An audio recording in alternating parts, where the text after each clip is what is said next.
Good evening, everyone, and welcome to the digital campus of Newark United Pentecostal Church. My name is Stephen, and we are glad that you're here. If you normally are here on Friday nights, you know you're in for a treat. We have an awesome time with friends on Friday night, and we are looking forward to our time with our friend tonight. You will want to stay tuned. To all of you that this is your first time with us, we welcome you. And at the risk of getting eggs thrown at the screens, except it's your own screens, so that's your own problem if you do it. Guess where you need to go if you want to learn more about us. If you're new to us, or even some of you that are around for a while, which Zoom ID do I use? What's the password? When is small groups? Everything can be found at newarkupc.info. In fact, I even had to remind my dear mother last night, who thought it was small group night, that all she has to do is go to upcoming events, and it'll tell her when we've got small group. Yes, I'm being a little snotty. Forgive me, church. And to the guest, go check out newarkupc.info. You can partner with us in giving, submit prayer requests, praise reports, join a small group, find out upcoming events. Everything is at your fingertips right there at newarkupc.info. I'm excited tonight to have with us a guest that is world famous. And in order to introduce how world famous he is, I'm going to play a video for you. So fingers crossed that the technology works for us. Let me introduce you with this video. Last year, in case you missed it, there was one moment that I got involved with where my kids were like, "Dad, what did you do?" All of a sudden, I had to worry about a butter guy, a butter man, who was just driving me crazy all throughout the parade. Well, butter is back and better than ever. Donny Willis reprising his role, and when I say role, I mean buttered roll. Mr. Donny Willis, how are you, sir? Butterman. I'm doing great, Alex. So good to be with you today. So, did you have any idea? When did you first find out that you and I were like an internet sensation? You know, it was actually right around this corner. We were coming around the corner last year. We rounded the corner, and I came right here to the grandstands, and my wife actually jumps out and she goes, "Donny, what did you do?" And I was like, "I have no idea. What did I do?" She's like, "They talk about you. We hear your voice." I was like, "I don't know. I gotta go." And then I had to run away. So you're back for your second year. Your butter image is on the T-shirt that Macy's handed out to all the volunteers. How's your year been different? You know, it has been a better year than expected. Very nice. And so we have no complaints. A lot of good things happening with our family. My wife is now principal at her school, and she's just been leading through that whole thing. And so we have no complaints and very blessed. Well, you've got a shorter parade route to harass me. So I'm going to be looking for you, Donny Willis. Thank you so much. Thank you for your prayers as well. We appreciate it. Thank your wife and kids for me. Thank you, Al. All right. All right. And let me stop that sound so I don't have today. Donny, welcome to the broadcast. We're so excited to have you with us. And actually, I want you to be the bigger picture and I'm the smaller one. This, ladies and gentlemen, is my good friend Donny Willis. And I am proud to say I knew Donny before he was famous. This is true. I knew Donny before he was famous. So Donny and I first met actually through, wait for it, Bible quizzing. Donny is from Louisiana. And I think, Donny, the first real Beardsley you met was not really me, but was rather my father. Is that not right? That is correct. First of all, thank you so much for having me on tonight. I really appreciate it. And yes, it was your dad. We were judges together at North American Bible Quiz Tournament, I believe at the one maybe in Tennessee or St. Louis or somewhere along there. But yeah, me and him got to sit beside each other and judge, and it was so much fun. Yes, absolutely. So my dad is probably watching on the broadcast, so we'll give a shout out to my dad as well.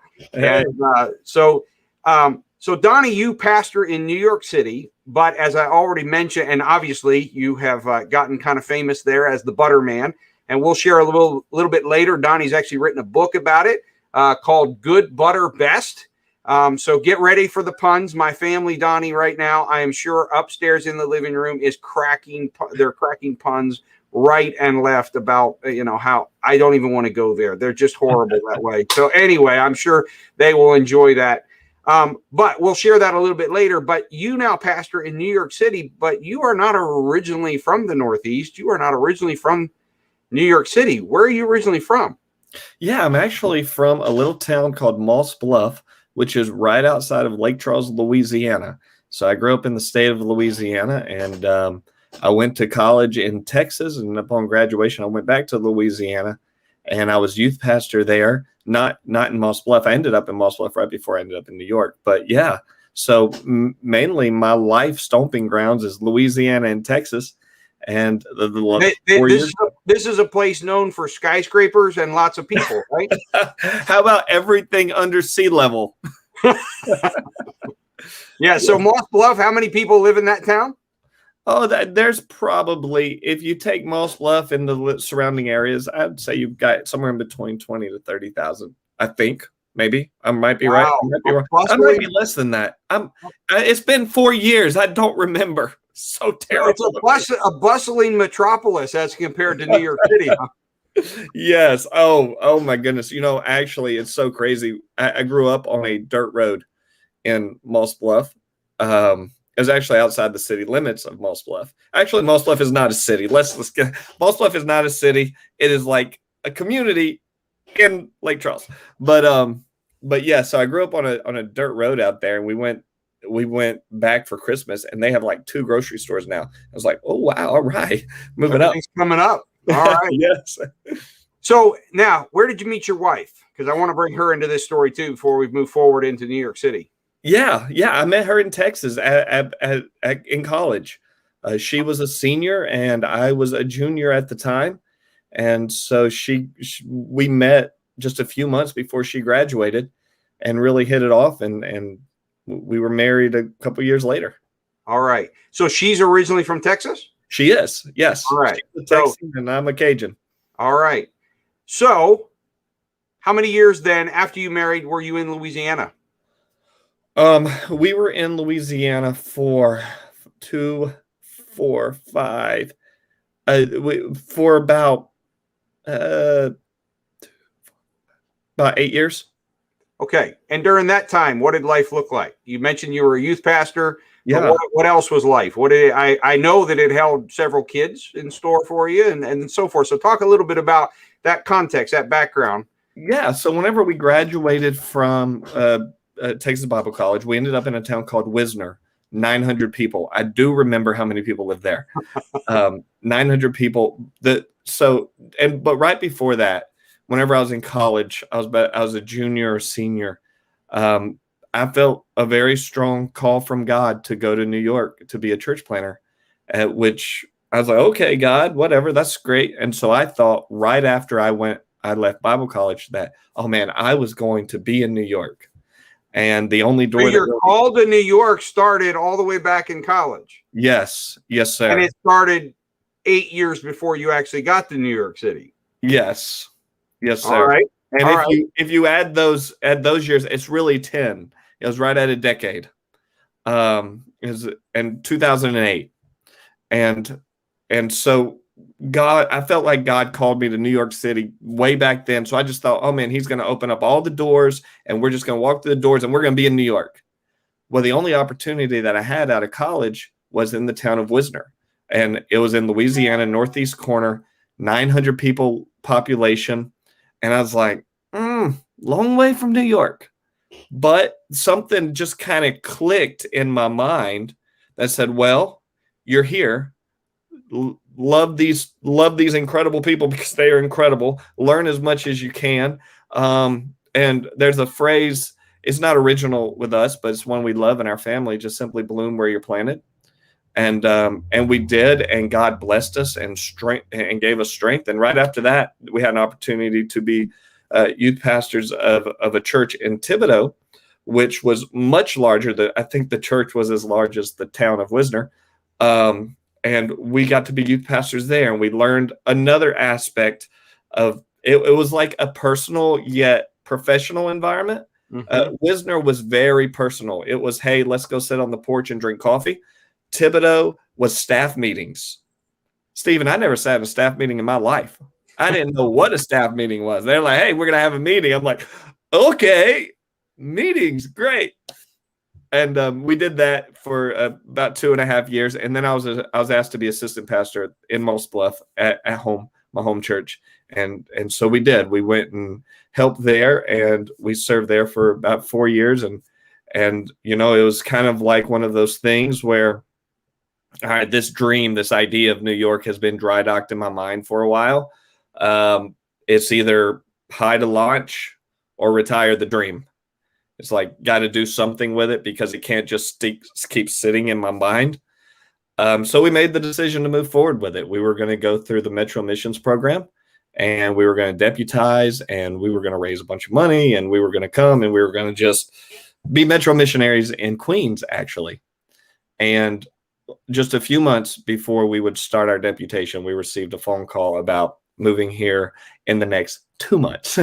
and we did. We just said yes to it, and we walked through that door, and we've been in New York for 4 years now. All right. So before we turn to that, let's back up a moment. I want to bring in a little bit. So did you tell your wife before you married her that you wanted to take her from Texas I to New did. York City?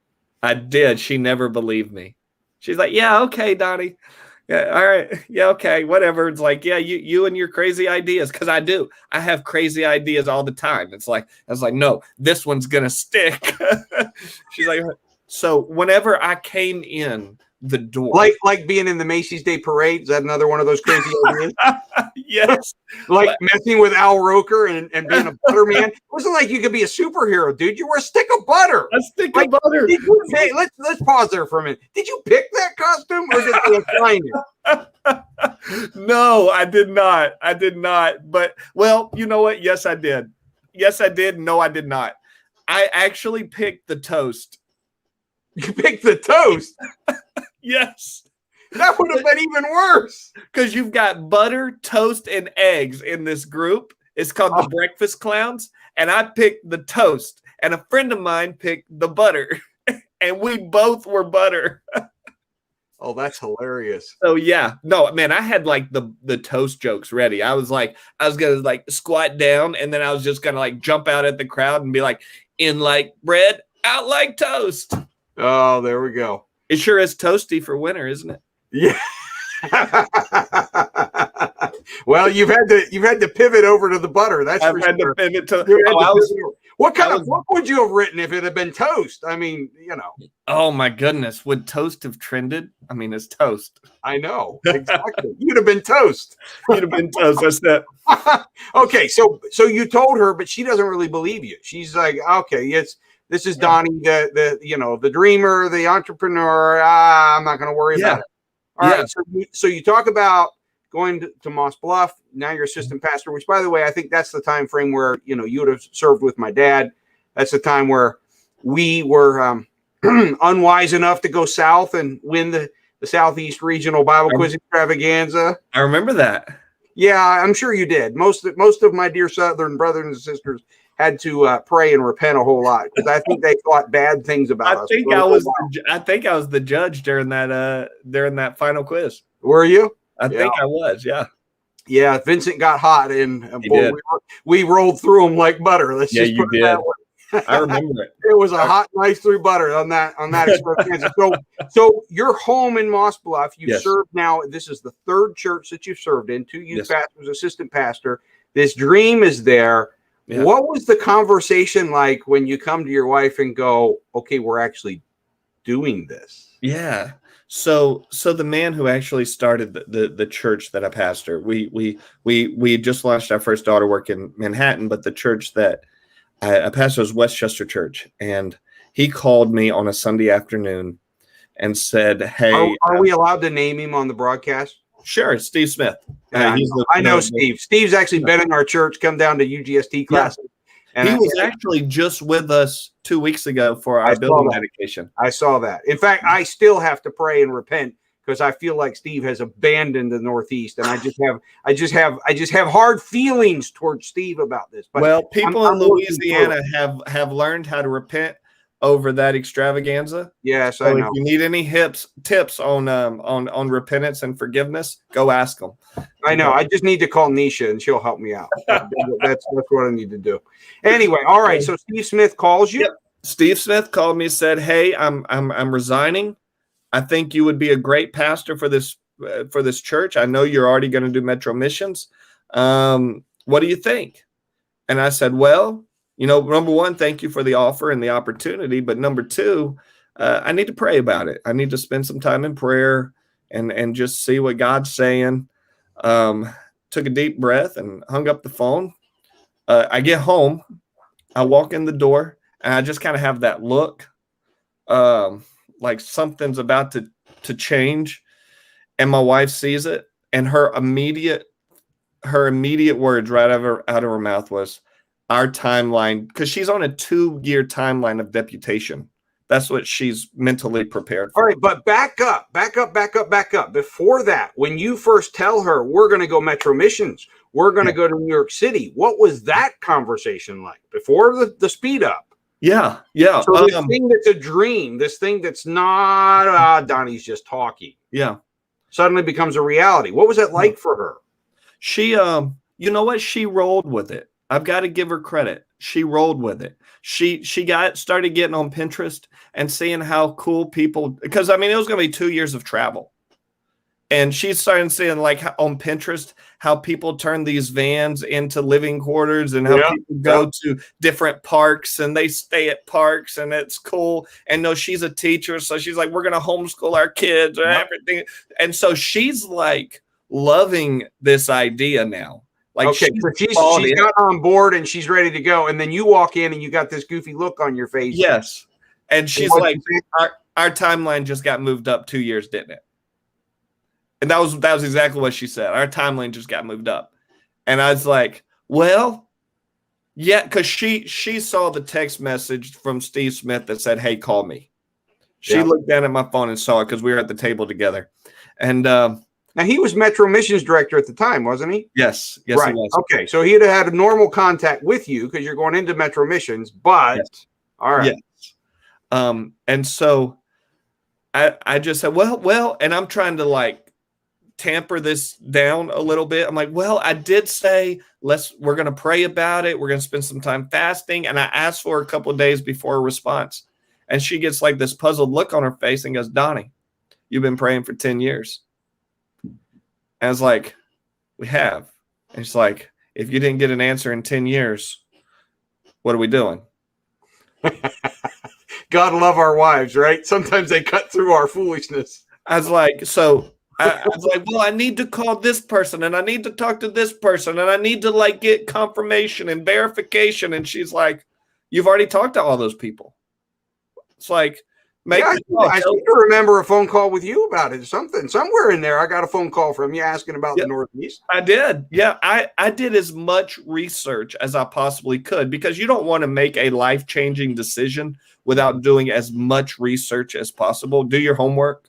Absolutely. And so I did. I called as many people that could have a voice on this matter because you want to make a good decision for your family, for your marriage, for everything.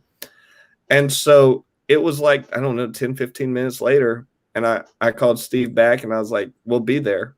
And so I think we were scheduled to be there like in 2 weeks. And we flew in and but she was amazing with it. And I couldn't have done it without her. It was a big deal. All right. So while you're in Louisiana, were you full-time ministry or were you bivocational? Talk a little bit about that before we pivot up into New York City. Sure. It was whenever we got to Moss Bluff, it was a full-time job at the church. However, I knew that if we were going to go to New York City, like from the beginning, I told the pastor, I said, we're going to be in New York one day. God called us to New York. Just letting you know. I don't know when, but it's going to happen. And I knew that we did not want to move to New York with debt. And so, yes, the church was full-time, but I also, I taught at the local high school. And I did track. I track coach. And there were some other odd jobs that I did. So whenever it all came back, I had 2 full-time jobs and a part-time job and then some side things on the weekend. And we called it our season of making money. It was that was the season we were in and we accepted it. And it was like and my wife was a teacher, she teach in 5th grade, I believe at the time. And so it was like, that was the season. And the purpose of it was number 1, 0 debt. Number 2, 3 to 6 months in savings so that whenever we could make the jump, we were financially you were positioned and ready to go. That's exactly it. Positioning is everything. Absolutely. Absolutely. Yeah. And it's funny how God works with seasons, isn't it? And there's times that the seasons are shorter than you expected. And then there's times that they're longer. There's times that they are seasons we don't like or we don't understand. Sure. And then there's other times that there's seasons that it's like they're mind blowing. It's like, I can't believe I have the opportunity to be here. But he's the master of the seasons. He's the one that makes the sun, the moon, the stars operate the way they do. And that's for times and for seasons and for years. That's right. And we all face that. All right. So you're out of debt. You're positioned from the time Steve Smith calls you to when you're on site in Westchester. How long? Yeah. See, he called me into January of 17. And I think it was 17. Yeah. Into 17 January. And we were on site pastor April 1st. Wow. Yeah, that's a tight turnaround. So there's about 2 months in between the call and the being on location. Absolutely. All right. It was crazy. What's it been like? Because obviously, as I've already painted the picture, Louisiana is a whole different world and different culture. New York City is even in the Northeast, New York City is its own world. Yes, it is. Okay, as a Northeast boy, I love to go to New York City. I love New York City, but it's a whole nother world. It's a world inside itself. Yes. And so you're moving through multiple layers of culture and different ways of handling things and speech and customs and all of these kinds of things. So what was it like? Talk a little bit about that move from where your roots are in Texas or Louisiana, and then you spent substantial ministry time there. And I'm sure you learned a lot at those churches, but then you're not just going to wholesalely pick up what goes on in Thibodeau and move it to New York City. I mean, with all due respect to Thibodeau, by the way, did you see I know how to say that correctly? Hey, I was impressed. I like it. That's because I've been to Louisiana a few times. I think we quizzed Thibodeau a time or two. Trust me, I didn't know how to say it. Yeah, but so you have principles, yes, but you can't just transplant the whole thing. You can't just cookie cutter it. So what was it like on a family level and then also on a church level, that transition into something new, into something really different? Sure. Well, one of the things that really helped me, especially at the beginning, is the scripture, make your callings and elections sure. I knew that God called me. I was comfortable in that. And so the way that I kind of view that is if God calls you to something, that means God trusts you with something. And so I was walking every day saying, God, trust me with this. And I was looking at this incredible, wonderful culture of people because it's a different world. It is. Louisiana is not the Northeast. No, it's not. But one thing I depended very heavily on scripture. I depended very heavily on a missionary mindset.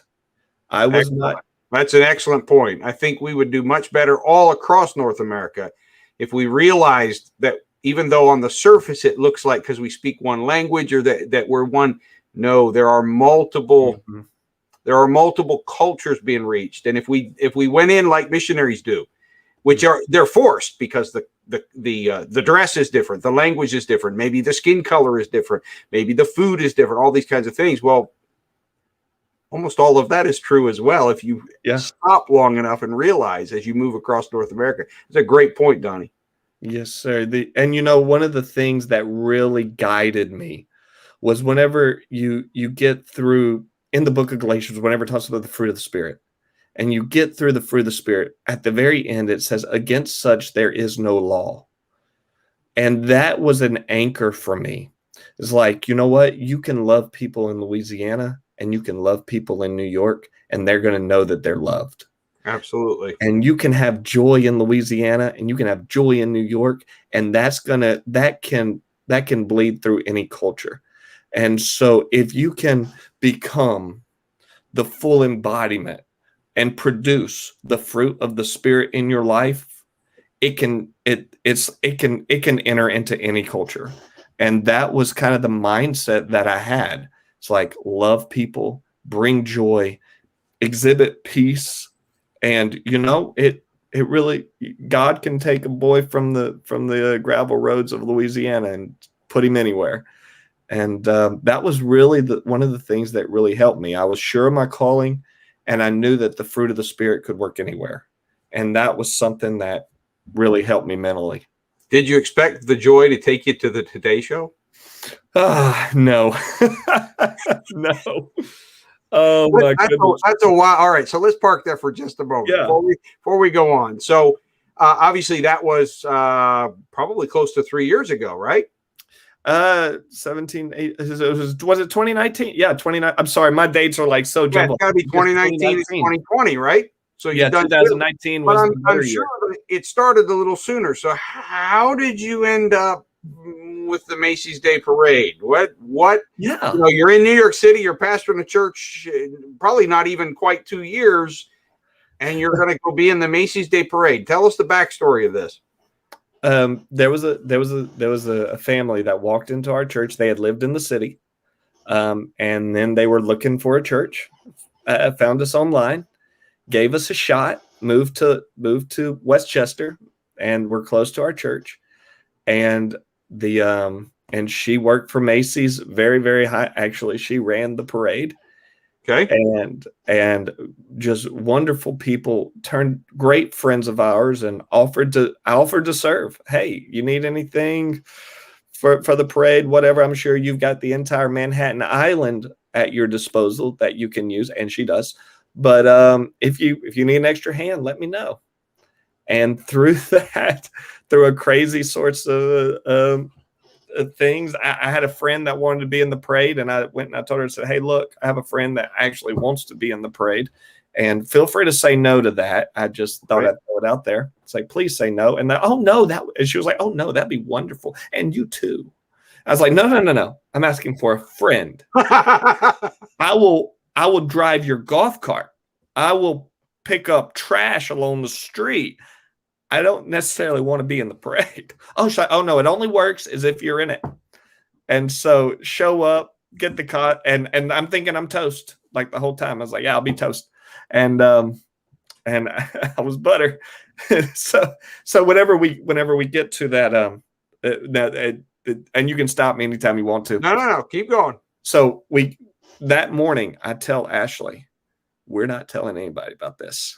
Our little secret.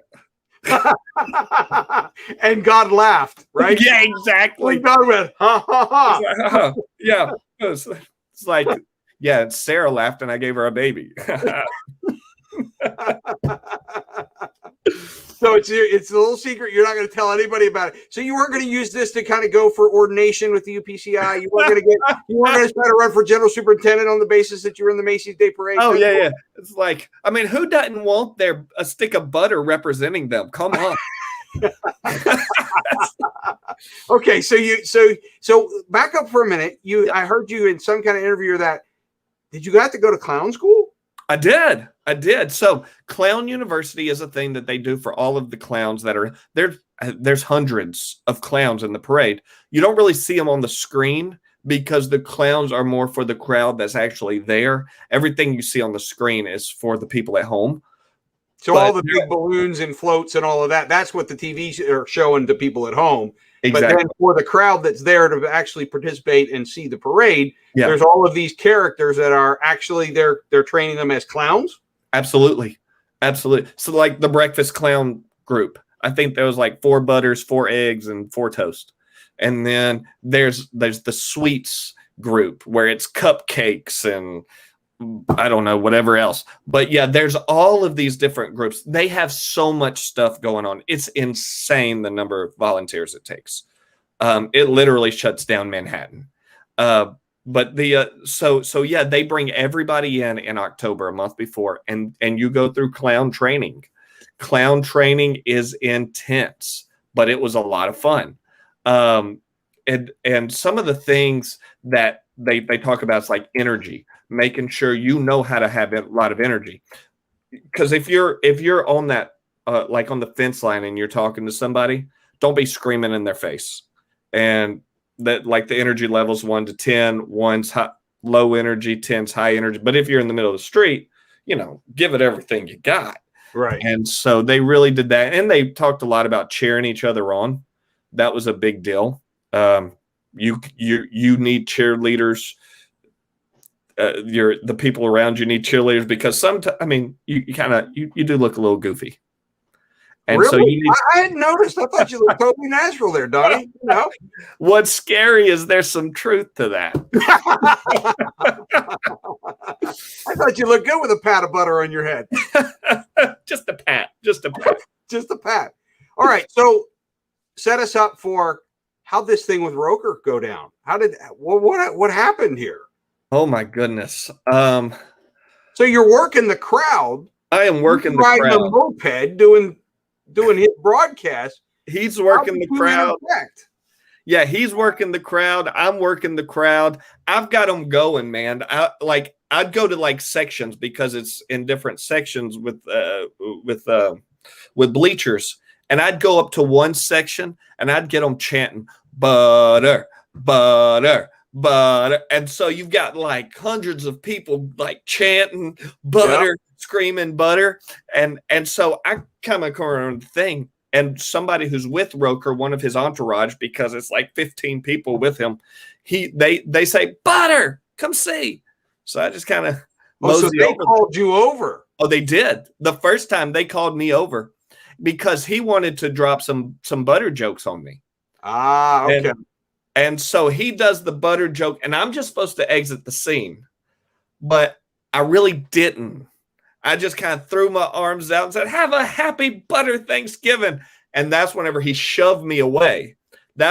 And so whenever he shoved me away, it kind of that went viral on Twitter. Yes. Because the creator of Hamilton, the Broadway play, actually retweeted it or tweeted it and said Roker did a shove to a butter. And then that took off. Al Roker's pushing away the butter. And so that was the first encounter. But, honestly, I wasn't thinking anything about it. I was like, yeah, I didn't know anything was going on. So I head down the street, and then, we turn down 6th Ave. And one of the major rules is do not get away from your group.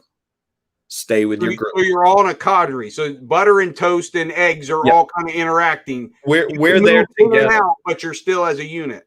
We have synchronized little skits that we're doing too. I got it. Okay. Now we didn't really get to do it because we were at the very front of the parade, and the front of the parade moves fast. Back of the parade moves slow. Front of the it's very fast. So I think we may have been the first or second clown group, but in New York City, your avenues are running north and south. Your streets are running east and west. And they had about 15 yards set up in the streets. So what I was doing was running down the avenue, going into the street, high-fiving all of those people, and then coming back to the avenue. So I'm running way more than I'm supposed to be. But, they got kids out in the streets who, they want some interaction. And they can't see the avenues the way the people that are right up on the avenues are. Exactly. And I was like, if you wake up at 5 o'clock in the morning, you deserve a little action. And if it means that I get put behind a little bit, that's okay with me. I don't mind. And so I was I was hitting as many kids as I could. I was taking selfies. I took a lot of selfies. I almost gave somebody my phone number. I'm really glad I didn't do that. I almost said, "Hey, send me that picture." But I'm so glad I didn't do that. Yeah. I think you've gotten a few photos out of it. What do you think? Yes. And but then we're coming down the avenue, and Roker is on one side and I'm on the other side working the fence line. And his little car that he's in, it's like one of those motorcycles with the sidecar. He just cuts me off right in the front. And I see him doing it. Was it intentional? No, it wasn't. It wasn't. They were just trying to get to the other side of the street. They're not paying attention. We're supposed to pay attention for them. They don't pay attention to us. Okay. And so and I thought, you know what? I'm just going to run up on him. I don't know why I did it. I can't tell you what I was thinking. I wasn't thinking. It's easy for people who are sitting at home with like a chicken bone in their hand or whatever. But I had no idea. I didn't know, number one, what I was doing. Number two, I had no idea he was live because, I mean, it's a 2-hour parade. Right. What are the chances that he's live in that moment? It's not at a commercial or Broadway's not doing something. What are the chances that he's live? And so I just run up on his cart, throw my head into the middle of his camera. And this is the second time, not the first second time. So it's already been tweeted. It's already it's starting to go viral because of the producer or the author of Hamilton has tweeted it. Yep. And now you run up on him and he's live. Yes. So that's when everybody thought, okay, this thing's staged. But it wasn't. There was nothing staged because this is the second time that I've harassed him. And I just jump in and I'm like, butter your ham, butter your turkey, just butter everything. And so he pushes me out again and I go off and do my thing. Honestly, Stephen, I didn't think anything about it. Like, it was like, okay, it was a moment. He probably not live anyways, whatever. And I come around the very last to 34th Street, and I round that corner, and my wife is sitting in the grandstands because she had grandstand tickets right there at that green square. She jumps out into the street, and she's not supposed to jump into the street, but she jumps out into the street, and it's like, Donny, what'd you do? What did you do? And I was like, I have no idea what you're talking about, babe. My thought was, I've done a lot of things. You're going to have to be very specific. Very specific. It's like, define this for me, please. Yeah. And she's like, they're talking about you. We hear your voice. They keep wanting you back. You did something. I was like, I don't know. I don't know. And so I just kind of mosey on. And whenever I get back, I pull out my phone and it is blowing up. Oh, I bet it was. It was blowing up. It was so much fun. I downloaded Twitter that day. I went viral on Twitter before I had Twitter. That's funny. So you had to get on Twitter to just find out about what happened. Exactly. That's like, I need to control this narrative. So how did this? So obviously, then you're on the Today Show. I didn't go and find that, but there's folks. If you go out and do a search, you can find Donny. He was interviewed on the Today Show. Did the weather with Al, etc. And so, what's this? How's God used this to kind of vector this in with regard to the church? What's been the impact? What's been is it just you personally? Has it been context? Has it just been perspective? How's this intersected? And I see, Erica, you've got the questions going. We will try to wrap up. I knew Donny and I would chat away, so keep the questions coming in, folks. We're coming in for a landing, and we'll take some questions. So how did this intersect with your work in Westchester, and specifically, how does that tie into when you started the daughter work as well? Absolutely, yeah. So number one, I met incredible people at Macy's and at NBC. And there's some relationships that have been formed there in those two organizations that are I mean, they're my friends. Like, these people are my friends. They're awesome. One of the photographers actually for Macy's actually came and just took pictures at our church dedication building. And I mean, these people are amazing.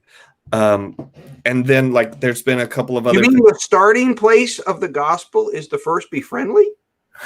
Imagine that. Imagine that, man. You're blowing me away, dude. I thought I was supposed to Bible thump first. All right.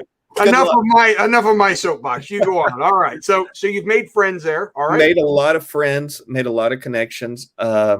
Whenever we renting a our church in Westchester never had its own location of any kind. We always rented another church. We always leased another church or something. We always did set up and tear down, always. And whenever we went to go lease our own building recently, everybody Googles everybody. And so being able to have that, you Google my name and you see me pop up with the Today Show or Macy's or some sort of connection. It's almost like an instant credibility for the church, and people actually want to be a part of whatever you're doing and want to help you. And so it's actually given a lot of favor for our church. And during the pandemic, we were able to secure our own location. We actually got an office building and was able to convert it into a church. And God opened up a lot of doors. And I overheard the realtor that I was working with talking to somebody else. I was like, yeah, I'm talking to that butter man from the parade right now. He's like one of my clients. And I hadn't said anything about it to him, but he had found it. And so it's just opened up doors of favor. And, it's not some crazy like, oh, TV evangelist thing or anything like that. It was a stick of butter. But you mean the Lord gave you notoriety and kept you humble at the same time? Oh goodness, I didn't want to melt too bad. Yeah, it's hard. It's hard to get uppity when you got a pat of butter on your head. That's right. But if you can use a donkey, you can use butter. Absolutely. There you go. No, absolutely. And then you open a work in Manhattan itself as well. We did last October. We had a Bible study going there previously. And last October, we started having Sunday services. God opened up this incredible door at a great location right there at Times Square. Just gave us a lot of favor. And it's been such a blessing. But yeah, right there in Times Square, we've been meeting since October, and it's been amazing. So there's a group that live right there in Manhattan. We just installed a campus pastor there, and they are doing a phenomenal job. So we have a campus pastor there. We're building a team, and God is really blessing it. Awesome. That is awesome. All right, Erica, I obviously have not done this interview very well. I've kept us too long, but why don't you hop on alongside of me, and let's see if we got some questions from my friend Donnie. You're okay. There wasn't that many questions that popped up, so you were good. All right. Was there anything that absolutely sent you into church culture shock in New York that would not have been acceptable in Louisiana? Church culture shock. Yes. And the way that I'm going to, I guess, tell you how I handled it was I went back to the scripture. There was one issue that arose between two people of two different cultures. And I was not of that same culture. So really, you've got three people in a room of three different cultures looking at the same issue. And so what I ended up doing was I took out my Bible and I opened it up to Matthew chapter 18. There you go. Come on, people. You've heard lessons about that before. On conflict resolution. And I said, the Bible can kind of be grayish on some things where we're like, what's it really mean? But when it comes to conflict, there's no gray. It's just this. This is exactly what Jesus said.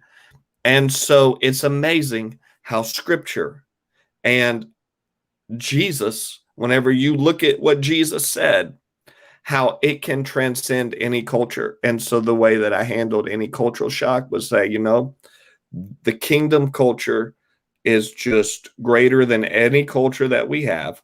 And so that's what we're going to subscribe to. And that has been how I've been able to manage any of that tension in my mind, is just remember the kingdom culture. Yeah. Jesus said, my kingdom is not of this world. If it were, my servants would be fighting. That's so right. Many times what co-ops us is we forget that we're not of this world. We're in this world, but we're not of this world. We got a different set of blueprints. We got a different set of agenda. That's right. Erica, another question? How old are your children, and how do they feel about you being Butterman? That's a great question. My kids are 7, 4, and 3. 7-year-old, 4-year-old, and a 3-year-old. And they love that Dad's Butterman. Their dad's a cartoon. Macy's actually made a cartoon out of Butterman. And so my kids have stickers of Butterman on their door. They love it. They like watching clips of it. They like seeing the book, because I have the book on my desk, and they're like, Butterman, that's awesome. So they really do. One day it'll embarrass them, but yeah, one day they love it.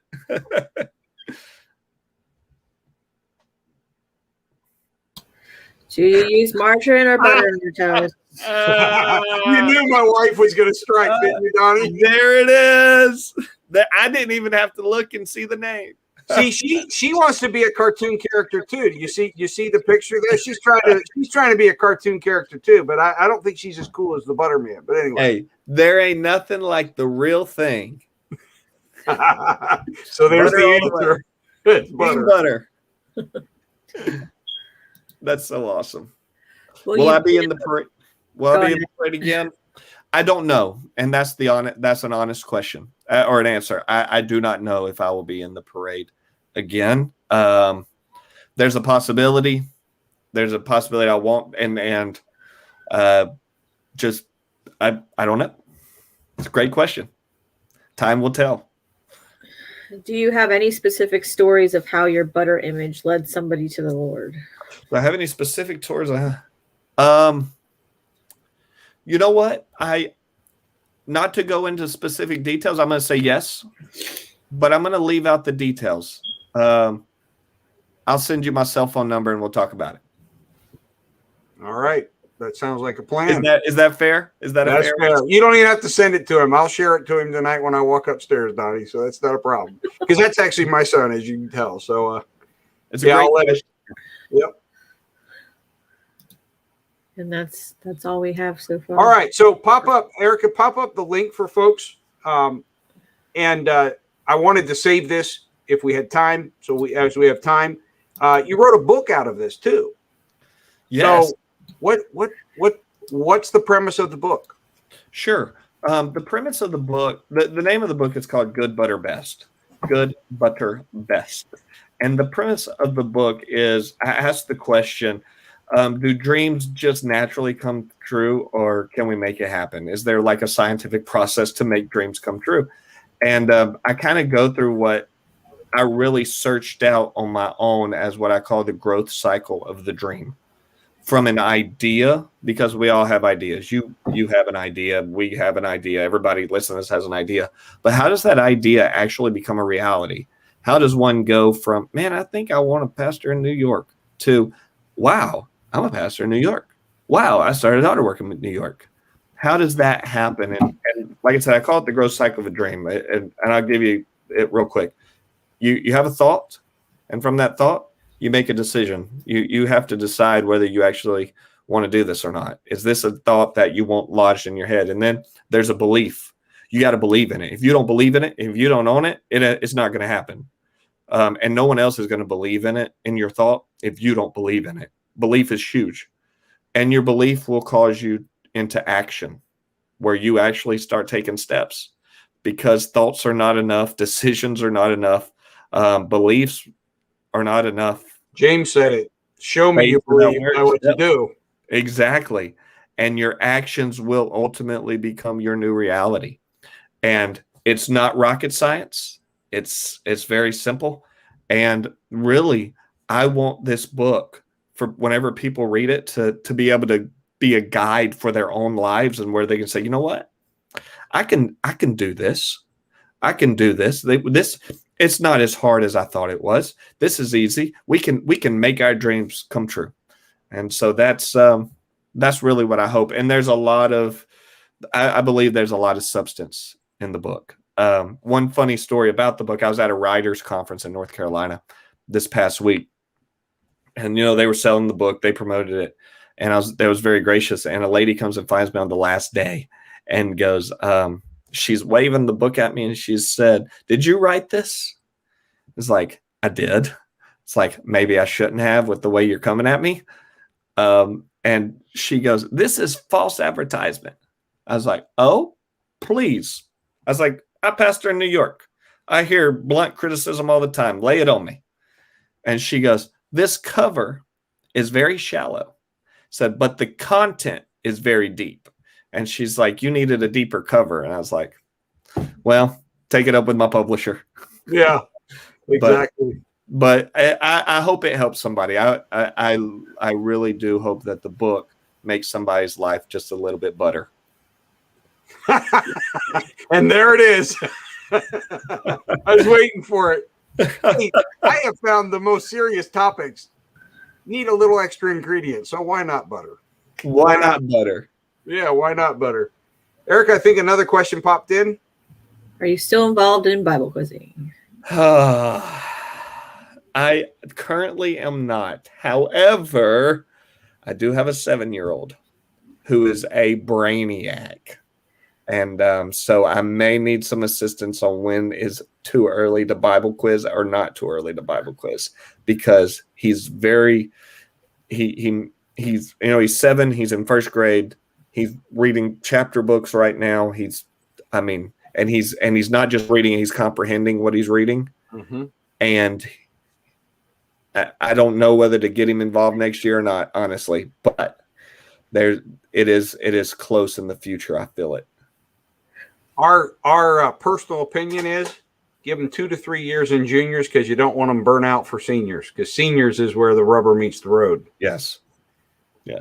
Yeah. So 2 to 3 years so that he gets the basics of how to memorize. Mm-hmm. It's the basics of the game, mm-hmm. but doesn't get too used to winning at a junior level that then disenfranchises him when he hits the senior level. Because you and I both know, having done the ministry for so many years, that there are so many life decisions that are made in that 15, 16, 17 year span, those 3 years. And I hate to see a quizzer that quizzed so many years in juniors and peters out in those key pivotal years. That's good. Yeah. That's really good. Yeah. The other is looking at it just practically, all of your obligations and how it's structured, because it's going to take your fire right going forward and then training others and then turning it loose. Oh, we got another question come in. What advice do you have for those who desire to pastor in a very different culture from their own?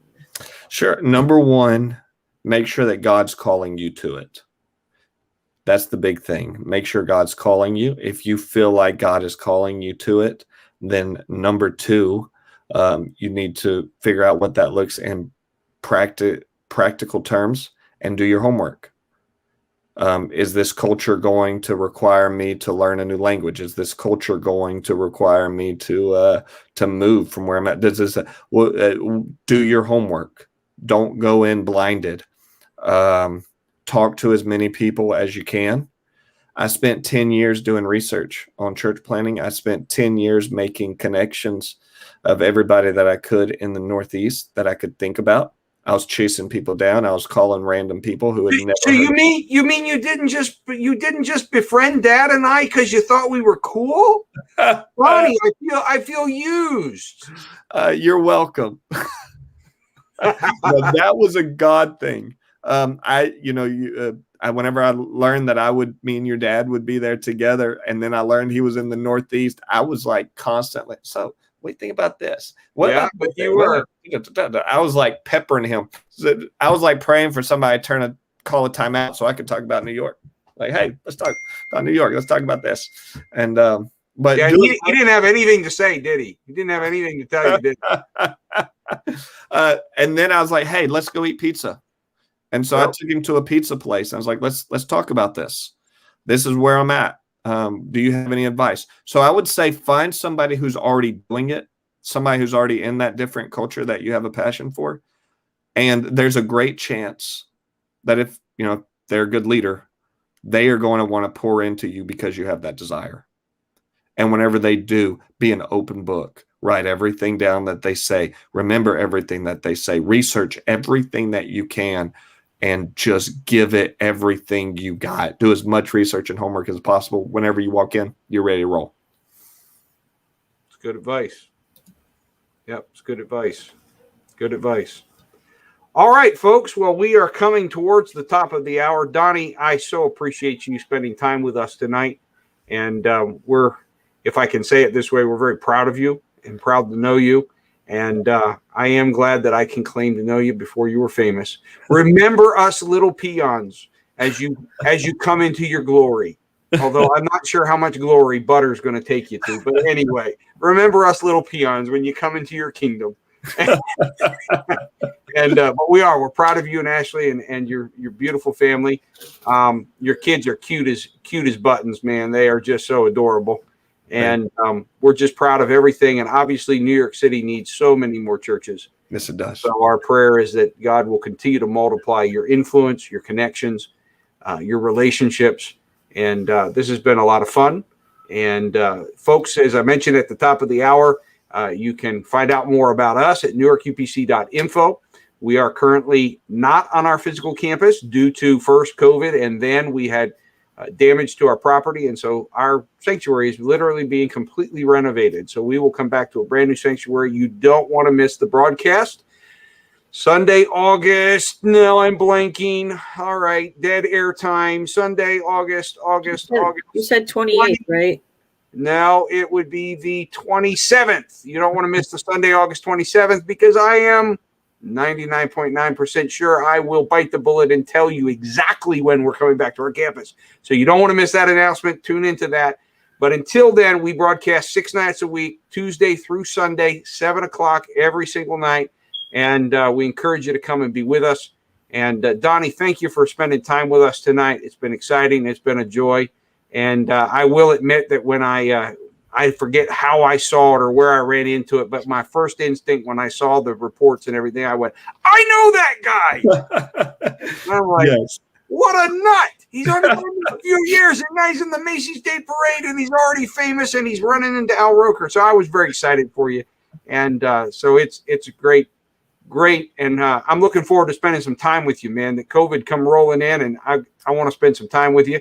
Obviously, I haven't gone near New York City for a couple of years. You can understand why. Stephen? Yeah. Yes. You said August. Do you mean July or June?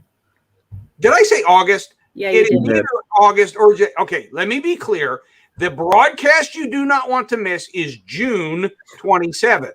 Now, the reason I said July or August is, of course, that's the time frame I've been hinting at you all that we're coming back to our campus. I am 99% sure that I will have a definitive date for you on June 27th. So thank you for catching me on that. That's why I've got a co-host to help me out there. Thank you, Erica. It is June 27th. Don't miss that broadcast, that Sunday night broadcast. And unless something drastic happens in the next couple of days, we'll be announcing to you some more details there. So, Donnie, thanks for being with us. All the rest of you, thank you for joining us in the broadcast. We will be back again tomorrow night at 7 o'clock. And so with that, good night, everyone. Have a good night.